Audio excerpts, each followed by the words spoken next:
अब आप भी जा सकते हैं। मैंने बस इसलिए आमंत्रित किया कि आप अपनी नज़र से देख सकें। मेरी माँ, मैं, मेरी बहन आपके बिना भी जी सकते हैं और खुश हैं। मेरी बहन को तो ये भी पता नहीं था कि आप आए हैं। जानी तो आपको अंदर भी आने नहीं देती।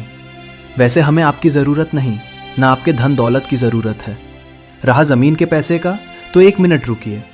इतना कह आरुष अलमारी से सारे पैसे लेकर विनोद को देते हुए कहा, ये रहे पैसे, हमें नहीं चाहिए, गिन सकते हैं, सारे हैं। बहन की शादी का तो बाबा का दिया बहुत था हमारे पास, और मेरी कमाई भी। हमें बेइज्जत करने के लिए बुलाया था? जैसी माँ वैसा बेटा। खबरदार, एक लफ्ज नहीं बोल सकते हैं मेरी माँ को।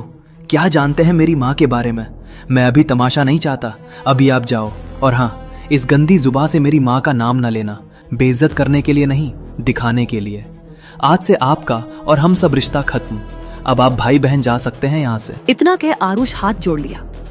शारदा कुछ कहती, इसके पहले ही आरुष आंखों के इशारे से चुप रहने को बोल दिया। आरुष के चेहरा तमतमाया हुआ था। आंखें रोने और गुस्से के कारण लाल हो गई थी।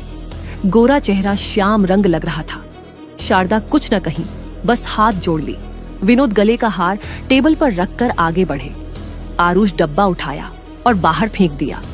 गुस्से से तेज आवाज बोला, मेरी बहन को गले का हार नहीं, प्यार चाहिए था, बस प्यार प्यार। इतना कह दीवाल के सहारे खड़ा होकर रो पड़ा। किसी की हिम्मत ना हुई कि आगे कुछ कहे। विनोद और उनकी बहन भी वहां से चले गए। शारदा जहां तक नजर गई वो देखती रही। आज मन कुछ ज्यादा तकलीफ में था। न बेटे की तरफ से बोल सकती थी, न पति की तरफ से लगा मानो आज फिर से दुनिया उजड़ गई हो। कुछ घंटे बाद हिम्मत कर वकील साहब की बेटी शारदा के पास आकर बैठ गई।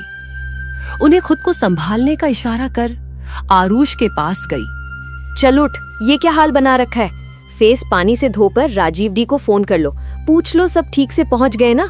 और हाँ, साथ ही कह देना हम सब कल उनके घर आएंगे आरुषी को मायके लाने की बात करने। आरुष मासूम बच्चा बन सुनता रहा, फिर उठकर फेस धोया और माँ के पास जाकर बैठ गया। माँ, 1 कप चाय बनाओ ना सर, दर्द कर रहा। चाय पीकर आरुषी से बात करेंगे।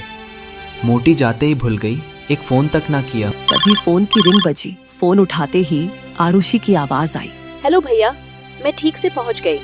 सोचा आप लोग फिक्र कर रहे होंगे। वहाँ सब ठीक है ना? किसी बात की दिक्कत हो तो तुरंत बताना। अच्छा, लो माँ से बात करो। हेलो। आगे कुछ कहती इसके पहले ही आरुषी बोली, माँ यहाँ सब बहुत अच्छे हैं, आप फिक्र न करना। और हाँ, भैया को भेज देना।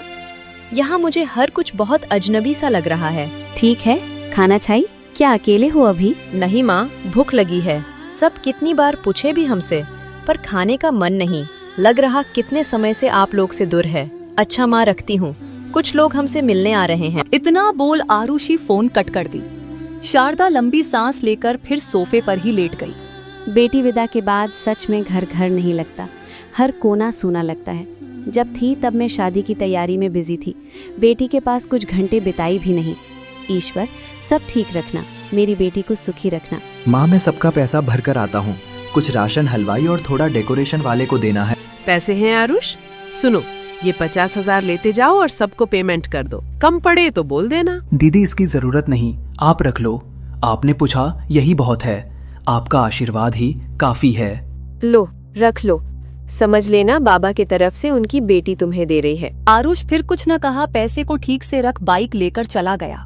शारदा आंटी, आप भी कुछ खा लो। सुबह से अब शाम होने को आया, कहो तो कुछ फल काट दूं? ना नहीं, कुछ खाने की इच्छा नहीं।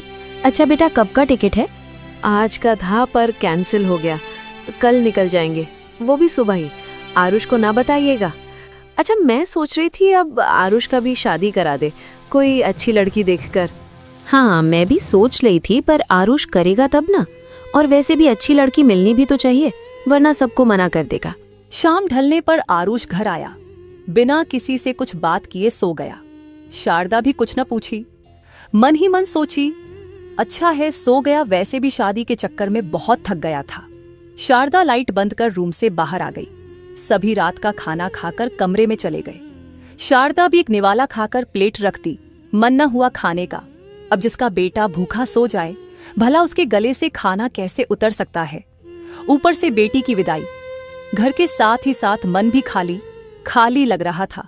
लंबी सांस लेकर आरुषि के कमरे में आ गई। आरुषि के बेड पर लेटे लेटे मन हुआ एक बार आरुषि को फोन कर ले, फिर खुद को समझाते हुए बोली, न ये ठीक नहीं है।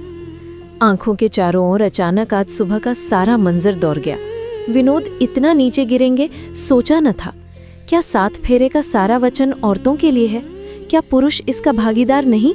क्या सारे कायदे कानून हम औरतों के लिए हैं? फिर इन बेकसूर बच्चों का क्या?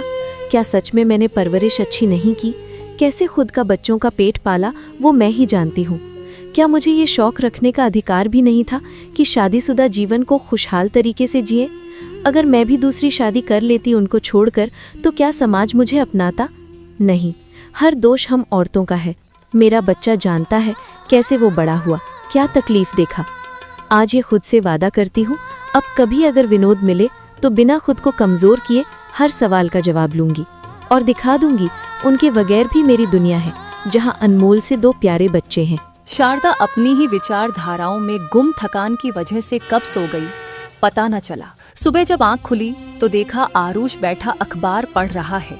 बड़ी बेटी जाने की तैयारी कर रही। शारदा जल्दी से कुछ मिठाइयाँ कपड़े देते हुए बोली, बेटा इसे रख लो, जब भी मायके की याद आए बेहिचक आ जाना।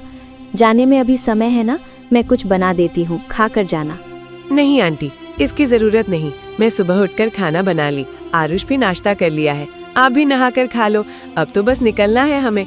और हाँ, ये गिफ्ट लीजिए, आरुषि आए तो दे दीजिएगा। अब थोड़ी देर में हम लोग निकलेंगे। क्या दीदी आप जा रहे हो? मत जाओ, कुछ दिन और रहो ना। अगर आप गई तो मैं कभी बात ना करूँगा। अच्छा, तभी मैं सोचूं सुबह सुबह इतना भागदौड़ क्यों कर रहे थे आप? क्यों हमसे नाराज होगा? जाना तो है ना आरुष। और बताओ, इतना प्यारा भाई नाराज हो जाए तो भला हमें अच्छा लगेगा? बाबा के बाद तुम सभी तो हो जिसे मैं अपना कह सकती हूँ, जिसे मायका कह सकती हूँ। बस अब मुझे फिर से रुलाने का इरादा है क्या? क्या दीदी सुबह सुबह इतना इमोशनल कर रहे हो? ये आपका ही घर है और हम भी आपके हैं। ठीक है जाओ, पर जल्दी आना। कब का ट्रेन है? 11 बजे का। अभी 10:30 हो रहा है, तो जल्दी निकलना होगा वरना ट्रेन छूट जाएगा। बस ज्यादा फिक्र करने की जरूरत नहीं। तुम्हारे जीजाजी टैक्सी बुक करने गए हैं, आते ही होंगे। सभी बात कर ही रहे थे कि गाड़ी दरवाजे पर आ गया। बाबा को प्रणाम कर शारदा के गले लग गई। अपना ख्याल रखना आप, और इस बेटी को याद करते रहना आप। शारदा कुछ कहती इसके पहले ही आरुष बोला, क्या दीदी फिर से वही सब बातें? अच्छा सुनो, 1-2 महीने में मैं भी वहाँ आऊंगा घूमने। और हाँ, आप पहुंचकर फोन जरूर करना। सबके जाने के बाद आरुष और शारदा वहीं दरवाजे पर बैठ गए। कुछ देर बाद आरुष हॉल में आ गया। शारदा भी बगल में बैठते हुए बोली, तो आरुष क्या सोचा है? किस विषय पर? वैसे माँ, मुझे पापा को लेकर कोई सवाल ना करना। मेरे लिए वो या उनका खेत, धन, दौलत, परिवार कोई मायने नहीं रखता। मैं अकेला काफी हूँ, आप सबके लिए और खुद के लिए। और मेरे साथ बाबा का आशीर्वाद है ही। अच्छा छोड़, मैं कह रही थी आज आरुषि के घर जाना है, तो समय मिलते ही कुछ मिठाइयाँ लेते आना, साथ में लेते चलेंगे। ये बताओ, शाम में क्या पहन कर जाओगे? माँ आप मेरी फिक्र न करो, कुछ पहन लेंगे। शाम को शारदा आरुष तैयार हो गिफ्ट और मिठाइयाँ लेकर आरुषि के घर पहुँचे। घर बहुत ही सुंदर था, चारों तरफ चहल पहल थी। राजीव की माँ देखते ही अंदर लेकर आई आरुष गिफ्ट और मिठाइयाँ उनके हाथ में दे दिया। आरुषि पर जब नजर पड़ी तो मन खुश हो गया। आरुषि लाल साड़ी और सोने के गहनों में बहुत प्यारी लग रही।